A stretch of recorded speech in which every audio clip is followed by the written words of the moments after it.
Faraid tu rumit sangat ke? Puan Aisyah rasa macam mana? Faraid ni dia nak kata tak rumit pun tidak, nak kata terlampau rumit pun tidak. Sebab faraid ni memang satu hukum yang Allah dah tetapkan dalam Quran. Tapi kita kena ingat ada 25 golongan yang layak mewarisi harta pusaka. Wow, ramai Ramai. So rumit ke tak rumit tu? Kalau tanya saya sendiri, sebenarnya dia tak rumit kalau kita tahu daripada awal siapa yang layak mewarisi harta kita. Sebab faraid ni adalah golongan-golongan yang layak mewarisi harta pusaka si mati lah.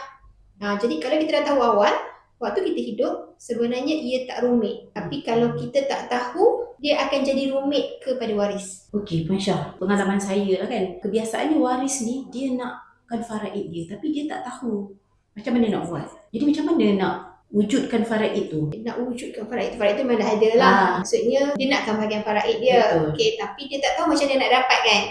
Dia hanya minta saja. Okey, faraid ni dia tak automatik tau. Okay, kita orang Islam kan, kalau berlaku kematian kepada kita, hukum faraid itu berjalan lah. Maksudnya setiap waris kita dia dah ditentukan hak masing-masing. Okey, tetapi proses tu dia tak berlaku secara automatik. Okey, bila berlaku kematian, sebelum waris boleh dapat bahagian mereka, ada proses undang-undang yang waris kena lalui, yang mana akan ada proses bicara. Biasalah kan, kalau Nura pernah masuk proses bicara ataupun masuk mahkamah sendiri kan, memang akan adalah watak kita panggil hakim. Kan, hakim yang akan menghakimi lah, maksudnya perbicaraan tu. Okay, sebab dalam nak menentukan bahagian hak-hak waris ni perlu ada orang yang mengadili proses tu lah. Bahagian tu dah tetap, tapi dia masih lagi boleh tertakluk kepada perbincangan waris.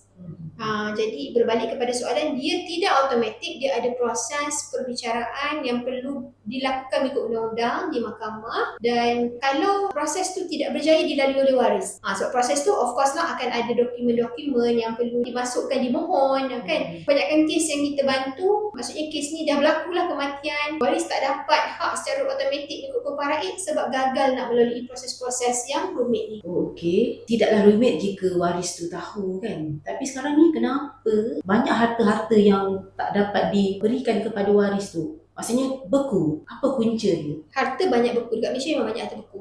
Sebenarnya lebih kurang 100 bilion lah jumlah harta beku di Malaysia. Banyak banyak kan. Dan kebanyakannya kalau ikut statistik adalah daripada harta orang Islam sendiri yang menyumbang kepada harta beku tu lah. Harta beku ni bermaksud harta tu tidak dapat dicairkan. Harta tu tak sampai kepada waris-waris ni. Disebabkan waris ni gagal lah nak mencairkan harta si mati. Gagal macam saya cakap tadi lah, proses undang-undang tu yang menyebabkan waris gagal untuk dapat ataupun capai harta waris. Sebagai contoh, kembang waris ada salah faham. Bila ada salah faham, tak ada satu kata persetujuan dalam nak melantik pentadbir yang nak menguruskan harta pusaka si mati. Itu satu part. Part yang kedua adalah nak bahagikan harta. Nak bahagikan harta ni, rumah kadang sebiji, waris 5 orang. Kereta sebiji, waris 5 orang. Jadi nak bahagikan rumah kepada 5 mungkin mudah. Tapi nak bahagikan satu kereta sebiji kepada 5 orang, boleh potong tak kereta? Tak boleh. Kereta tak boleh potong kan? Jadi ada harta yang mudah dibahagi, especially harta-harta dalam bentuk duit lah. Duit tunai mudah nak bagi. Tapi kalau rumah, tanah, kereta, ini aset-aset yang sukar nak dibahagi. Jadi bila sukar nak dibahagi, cabaran dia kat situ, persetujuan antara waris tak ada, harta tak boleh nak diurus dengan baik lah. Jadi dia beku.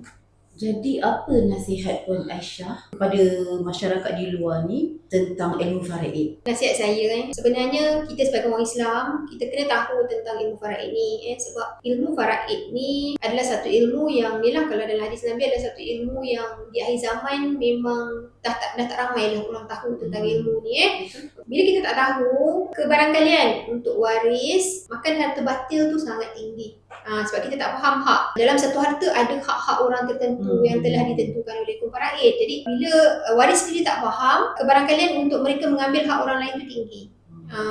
Kebanyakan daripada kes-kes yang saya jumpa pun, bila berlaku kematian contohlah kepada pasangan, kepada suami lah sebagai contoh, isteri dengan anak, masa suami hidup duduk di situ.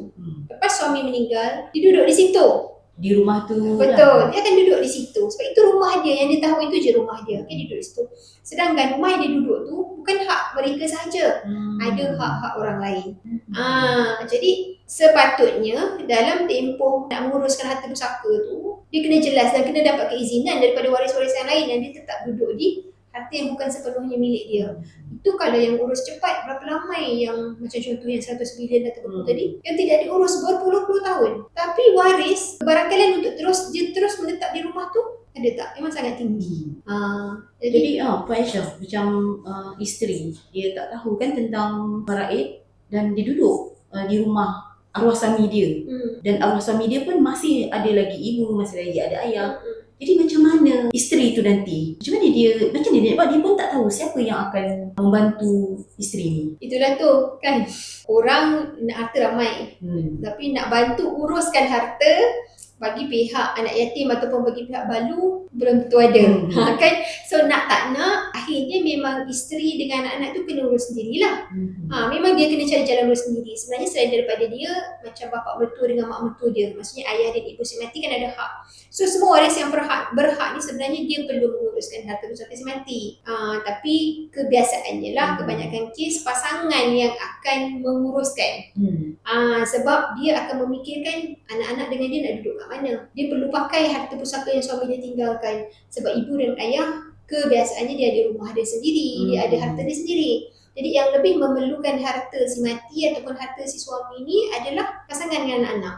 Jadi nak tak nak akhirnya memang pasangan tu terpaksa uruskan sendiri. So nak urus sendiri tidak mudah, okay? Sebab kalau mudah urus sendiri, tak adalah harta buku sangat tinggi dekat Malaysia kan. Perlu bantuan untuk uruskan harta? Anda boleh DM atau komen pusaka.